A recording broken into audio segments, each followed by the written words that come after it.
वरून पंकजा मुंडेंनी त्यांचे बंधू धनंजय मुंडे यांना सुनावलेलं आहे। धनुभाऊ, बीडवरून येताना माझं डोकं दुखू लागलं, अशा शब्दात पंकजा मुंडेंनी एक प्रकारे आपली नाराजी बोलून दाखवली आहे।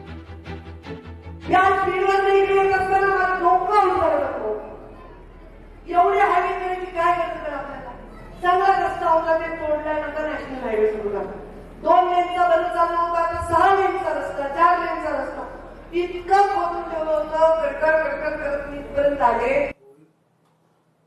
मला राजकारणाचा अक्षरशः कंटाळा आलाय, असं विधान भाजपच्या नेत्या पंकजा मुंडेंनी केलेलं आहे। वयाच्या 24व्या वर्षी मी राजकारणात आले, आज 48 वर्ष झाली आहेत, असं पंकजा मुंडे म्हणाले।